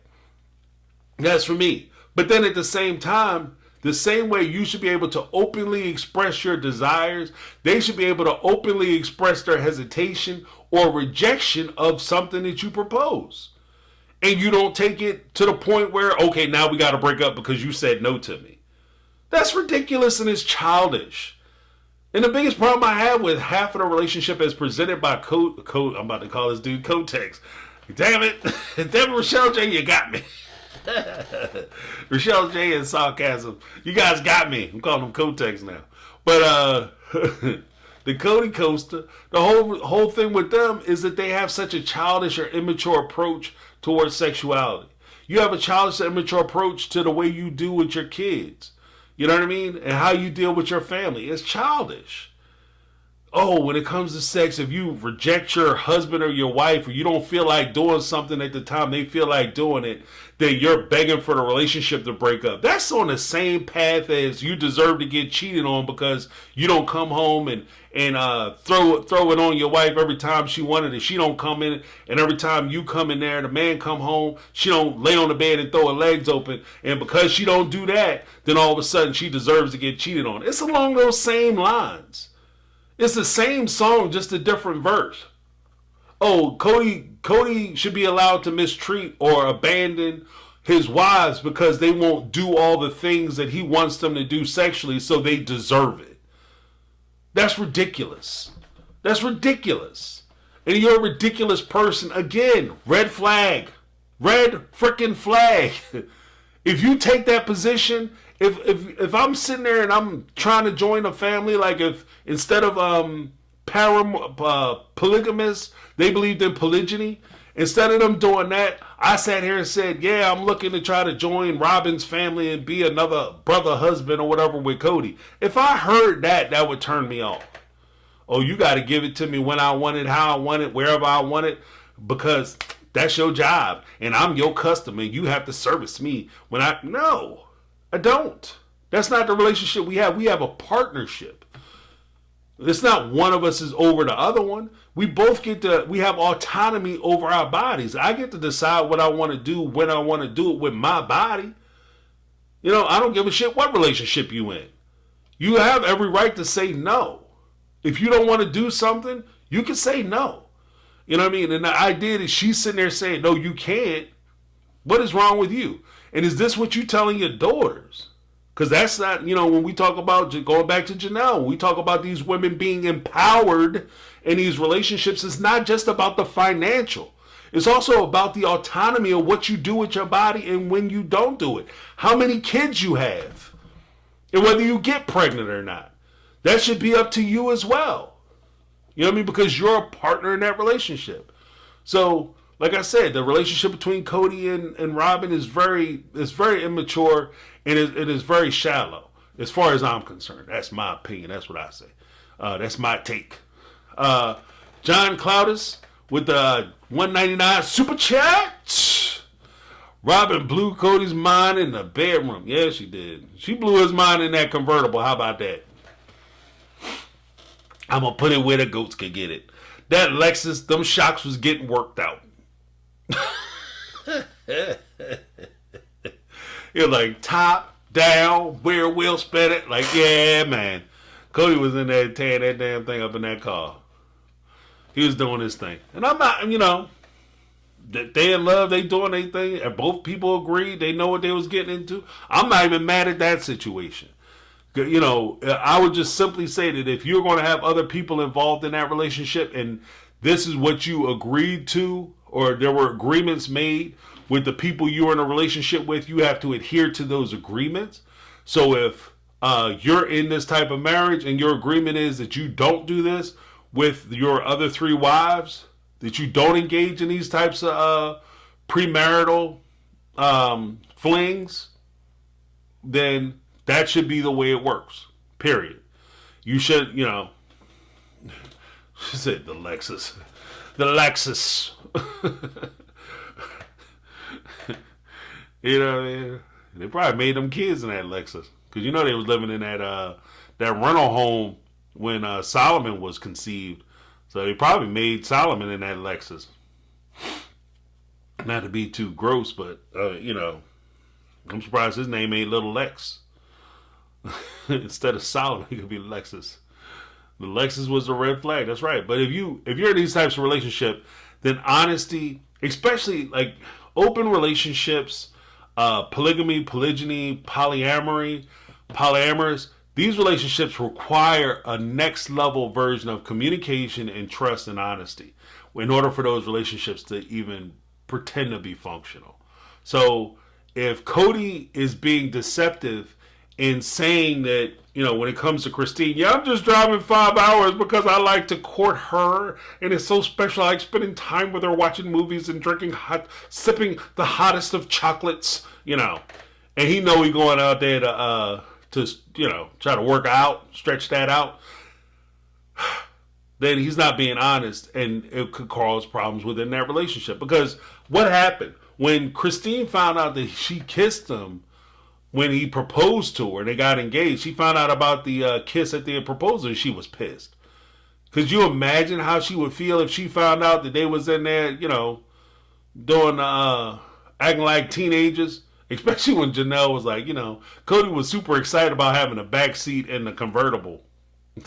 It wasn't much of a back seat. I was like, could you imagine Cody and Robyn trying to get in the back seat of that car? First of all, y'all grown ass people. You're adults. What are you doing to get in the back seat of a car? Unless that's what you into, like, wild night on the town, you want to try something different, fine. But then you shouldn't be making this like a weekly adventure.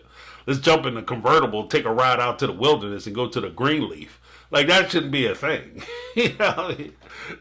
You're adults. You can afford a hotel room. If you're driving 5 hours to go see somebody, you can afford a night at the Red Roof Inn. You know what I mean? Like, come on. Like, what are we doing? What are we doing? You're adults.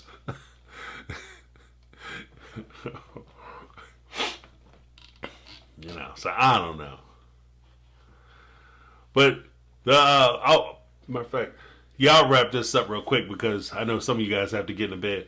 The one thing I did want to talk about was that daggone group call, y'all. That was a disaster. That thing was a disaster. Oh yeah, we were calling about Mykelti to talk on the phone, and then Cody and Robyn were going to be there for the first time. The thing that stuck out to me about that call was, one, Cody was sitting there acting like he wasn't really paying attention. So he's looking down, looking around like he doesn't really care about what's happening.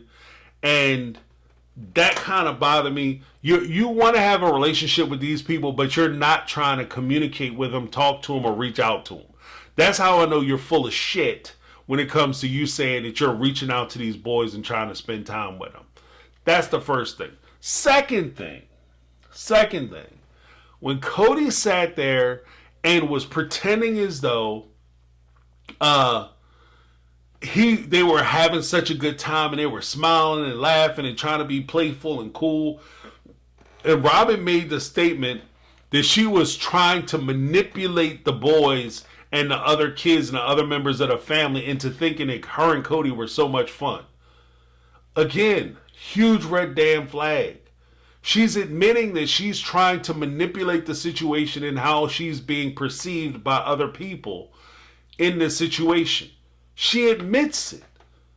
And because she's admitting to manipulating people, to me, if she's that tricky and that slick, that's somebody I have to watch because you're a liar.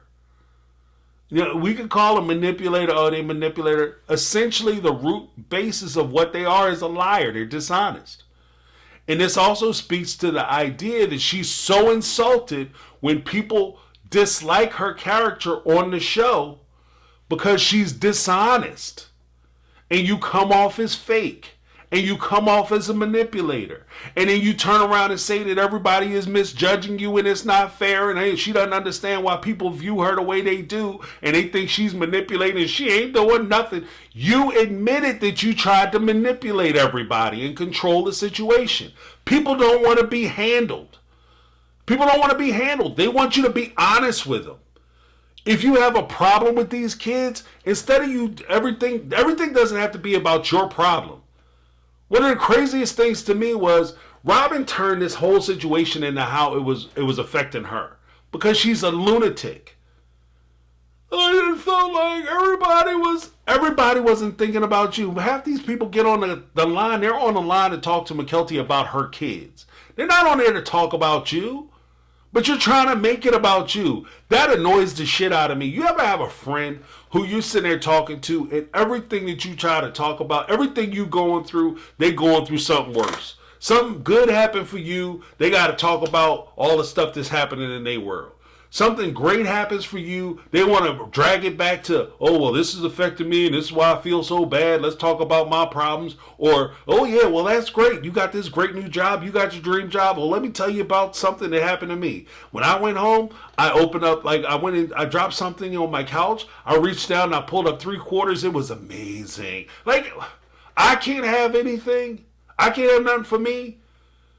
Mykelti can't have this special moment where she's talking about her kids without Robyn sitting there trying to feel sorry for herself. This is why nobody wants to hang out with your ass, you clown. And Kody, oh, I love her so much and nobody's going to tear us apart. You're supporting this dumb shit. That's why nobody wants to hang out with you. Well, everybody's got the only way that people can love me and be with me is if they accept and love Robyn too. Well, tell her to stop being a freaking nut. Then maybe people will start accepting her. And finally, the last thing I will mention is the whole idea of the traditions, like the family traditions, where Janelle, and this isn't the first time they talked about it, where things were going a certain way, or they celebrated like Friday night dinners, and they had this thing where all the people went over to somebody's house and they all had dinner together. And as soon as Robyn came into the family, all that stuff stopped. And then Kody made the argument that, yeah, well, Robyn, she didn't do anything. If anything, she enhanced it. Hey, I'm about to cuss so bad. How the heck, you see me trying to, how the heck is she enhancing it if it stops when she comes into the family? The question is, Kody, you used to have Friday night dinners before Robyn got there. Robyn arrives, all of a sudden you're no longer having Friday night dinners. How is that improved? There's things that your family used to do. They used to spend Saturdays with one another. All of a sudden, Robyn comes into the family.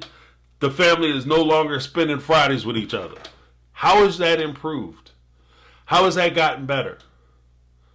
It hasn't. And that's the whole point. She's tearing your family apart. She was tearing your family apart from the beginning. But you didn't see that. The same woman who, she encouraged me to have the best relationship with everybody. And then you have them two little girls sitting there talking about my mom. She not tried her best to make sure the family stay together. And she did everything she could. Everybody views her as tearing the family apart. But she actually did everything she could to try to make the family better. No, she freaking didn't. Because again, the first thing, when she was dating Kody, Christine was pregnant as hell. When she was dating Kody and Kody was jumping in his car driving 5 hours, Christine was not only pregnant as hell, high risk pregnancy like we had talked about before, but Christine had to frickin' work at night. Christine had to work at night to take care of the stuff that Kody wasn't supplying for, and when she got left off because Kody was too busy taking care of Robyn and her kids. When Robyn quit her job, no kids. She wasn't pregnant at the time. She wasn't high risk pregnant at the time. She just had the 3 kids that she had brought from another marriage. Additional responsibility that she brought from another marriage, another relationship. And Kody was paying for those children. Meanwhile, back at the ranch, Christine was working at night and had her 10-year-old daughter Aspen taking care of her younger children while she went and worked overnight because Kody was too busy with Robyn. But yet still Robyn was keeping the family together and she made sure that everybody was respected. How does that make it make sense? Make it make sense. And the biggest problem, I don't have a problem with these little girls getting on there trying to defend their mom. I do, but I'm not gonna bash them too much because they I'm weird like that. To me, they're still kind of kids. They're still young. I watched them grow up, so I'm not gonna bash them. But at the same time, Robyn, you got your kids out here looking like assholes and dodos because they're saying a bunch of stuff that we all know isn't true. And you put your kids in the line of fire because not every YouTuber and person online is going to give the same grace that I give. Cloak of, what do you call it? The cloak of charity or whatever the hell it is. Not everybody going to do that. Some of these people going to go after your kids and you put them in the line of fire. And again, to me, that shows me what you're working with and who you are as a person because it's more important for you to make sure that your image is being preserved and rehabilitated than it is for you to protect your own kids. And earlier I talked about her not protecting Christine and protecting her kids, Christine's kids or Janelle's kids or Mary's child. I talked about that. But Robyn isn't even protecting her own because you're putting your own kids out there to be criticized, vilified and crucified. Like, what are you doing? And this is what you working with? And Kody, we together, we gonna nothing gonna tear us apart, we gonna be together, we gonna stay together, and it's gonna be amazing when we together. And we're gonna be like here, and nobody gonna tear us apart. This is what you so worried about being next to? There's something wrong with you too. Because there's no way in the world, like I would have told, look, babe, we don't need to bring them out. If we're going to go out and lie, let's the 2 of us go out and tell this lie. And we'll leave the kids at home. Leave the kids on the bench. She can sit there and talk about her earrings and the other one can agree with her. And we'll leave it there. I mean, that's just my position on it. But yeah. For Truly's birthday, they had chicken. Yeah, the chicken packets that they burnt up. Cloak of charity, got you.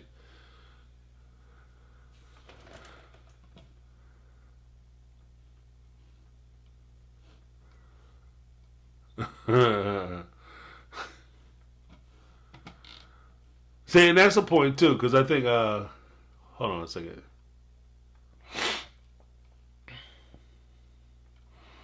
Yeah, Queen G. Yeah, I saw when Robyn kicked the dog. And I didn't see where she, I do kind of remember she had pushed Truly's hand away. And she had tried to make some kind of excuse that, she was trying to prevent her from reaching into the food or whatever. But what was crazy about that, even with that, I don't like the idea that when it comes to my kid, you gonna hard correct my kid. And she trying to reach into some food. Okay, fine. Everybody got to take their time and, be respectful. We're not going to eat right now. And I'm just trying to prevent her from making a mess or reaching in, doing something. Okay, got you. But then at the same time, don't have your kids come back and do the same shit. And then nobody can say nothing to your kids. Your kid punch somebody in the freaking face. And you want to sit there and pretend like, you guys don't yell at him. You guys don't talk to him. He just punched somebody in the face. Well, it's not your place to talk to him. Okay, so when that other child reached back and punched that child back, what you gonna do? Or we gonna sit here and have an argument about when Robyn's trying to lose her mind because her kid punched one of these other kids that's about the same age in the face, and that child reached back and punched her kid in the face? Is she going to sit there and keep her mouth closed and not criticize anybody else's child? No, she's going to lose her freaking mind. And she going to want to yell at that child and yell at the parent and talk about how it's unsafe and how her kids are being separated and segregated from the rest of the family and they're being mistreated, etc., etc., etc. It's not that her kids are being mistreated or treated differently. Her kids are actually, I'll take that back. Her kids were treated differently. Her kids were being treated better. Her kids got preferential treatment. Her kids had the cream while the other kids had to deal with the heavy milk. So it's not the same thing. Her kids were treated better. And because her kids weren't given a premier or exalted position, even in that text message chain or in a lot of the interactions that they had, all of a sudden they're being mistreated. And that's part of the problem with you allowing people to mistreat you and letting people get away with it, because at the end of the day, while they're sitting there mistreating you, they grow to the mistreatment that they bestow upon you is no longer you giving grace to them or that benefit to them, but it becomes an expectation that they can continue to treat you that kind of way. That now all of a sudden they feel like they deserve to treat you however they want to treat you. They have a right to treat you that way. And that's where her kids are. John Clotis with the $4.99 super chat. The crazy thing is how we see all Robyn constantly planting seeds of doubt in Kody's head. He sees her as perfect. She is the ringleader behind it. I agree. Because I think that, again, that kind of feeds into the whole idea. Bodicia with the $2 super chat. I think that whole thing feeds into the idea where she constantly cuts down Kody, constantly gets him to second guess the other family members, etc., etc. I think that feeds into the whole notion of what you would do in abusive type relationships. In abusive relationships, you always want the other person second guessing themselves. You always want them questioning everybody around them. You always want them isolated. And one of the ways that you keep them isolated is to have them second guessing or looking at with a suspicious eye and a suspicious mind to other people around them, including family, friends, so on and so forth, so that you can keep them separated. So when he has disagreements or she has disagreements with the other family members, it's always going to be, oh, they're going out of their way to mistreat me. Oh, this is how they're treating me bad. This is how I'm the victim.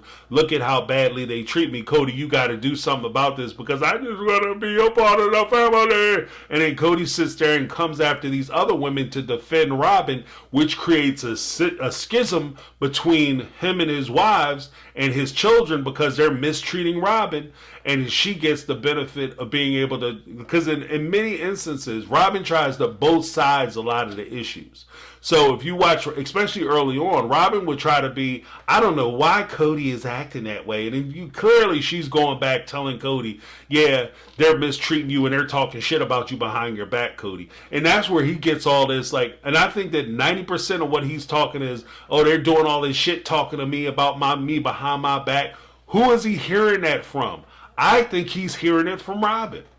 I think Robyn is telling them, yeah, you know, they talking about you behind your back. You know, they're running you down. They're running you down to your kids. That's why your kids don't want to have nothing to do with you. And she's so deep in his ear, earworming him and planting them seeds in his ear that he's turning around and he believes her. And so he's creating problems with his wives and he's creating problems with his family. It's crazy as hell. It's crazy as hell.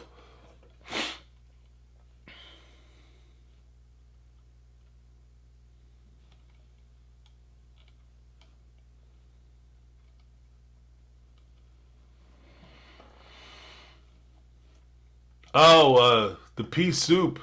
She said we were lied about the insurance thing. Then Robyn couldn't have bought her own private health insurance with the money from TLC. I don't recall Kody having a job other than the show. Kody has a business that he runs selling. That guy that he was out there doing a car with, that he was selling his car to. They sell gun accessories. They sell accessories for firearms at gun shows. Ironically, the two of them, I talked about it earlier when I was still doing the whole politics thing. about Kody trying to get into politics. I'll have to reshoot that because it got knocked down. But the thing with Kody, they are they did a thing with the guns where they borrowed money from the family. They took money out of the family account, so they were taking money out of the TLC account. Cody's been using that Kody Brown LLC, and that money he's been getting from the TV show and everywhere else is kind of his personal little piggy bank. Like, he's been drawing money out of that thing like crazy. So when Janelle talks about, she, like, even during that time, like, could kind of bounce around a little bit. When Janelle was talking about, Kody said that I'm not financially secure and I don't know if I can walk away with anything. I don't know if I'll have anything if I leave. Because she did the books. And while she was doing the books, when Mary was talking about buying Lizzie's in, Kody had revealed that he had money because she was short. She needed money. He was like, oh yeah, well, remember we borrowed money from the family? Well, we're about to be able to make a payment. And one of the payments that we're going to make is going to be about $40,000. So we'll be able to cover that. That'll be a payment. So this dude took in excess of $40,000 because a payment, like a small payment, would lead me to believe that he took out anywhere from $100,000 to $200,000 from the family if he's making a payment of $40,000 and giving some of that money back. Not all the money, but some of the money.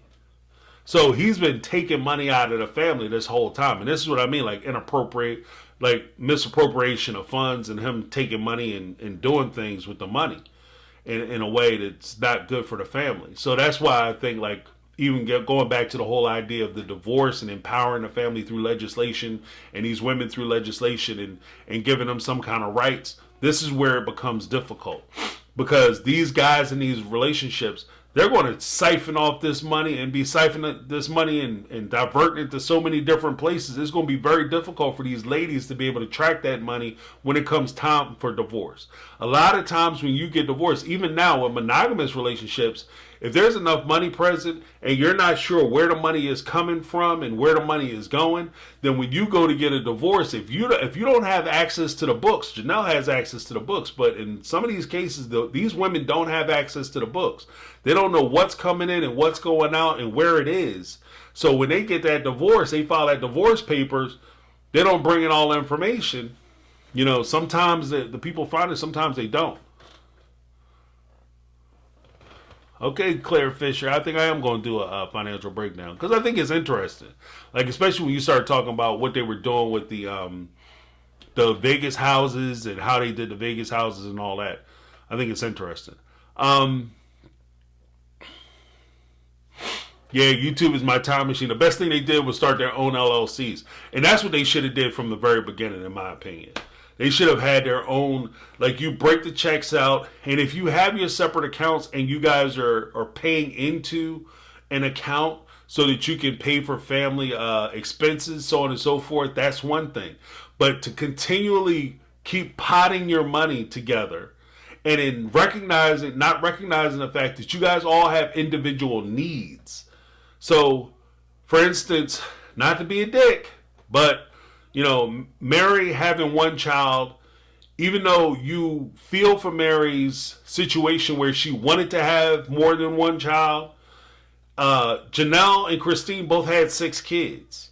So it's not fair to those kids that exist and are here to divert money away from them to provide for one child because, you know, unfortunately, the mother was only able to have the one child. It's just, you know, like, and that's not even calling Mary out. Mary has her own money and she has her own thing going on. So I'm not taking away from Mary. I'm just citing that as an example. Like, you want to make sure that everybody's being taken care of. Janelle worked full time. Janelle was a major breadwinner. But a lot of her money, especially in, I wish I could pull the receipts. I can't though. But back in season 2 or 3, Janelle was sitting in the house talking about she didn't know where the money was going to come from. and she was coming up short, and she was concerned because she wasn't going to be able to feed her kids. And this is money that they were using from her 401k that she cashed out to help pay for everybody else. And everybody else is sitting in houses with swimming pools and all that kind of crap. And in Las Vegas, when they first got out there, and they were renting houses. And Janelle is helping to pay for this, and she's not sure how she was going to be able to feed her kids. And at the same damn time, Robyn has never worked a job since she entered into the family. So how in the world is it fair that you have one person who is not only contributing heavily to the financial well-being of the family, but she's cashing in her retirement to help sustain the family, and you have another person who gets to sit on their fingers or sit on their hands and spend money and bringing in liabilities into the family, and they don't have to do anything, and they not only get the same thing that the person who is working gets, but they get more because they get the benefit of the husband coming around spending more time with them, especially in a different, more involved manner. So it's not the same thing.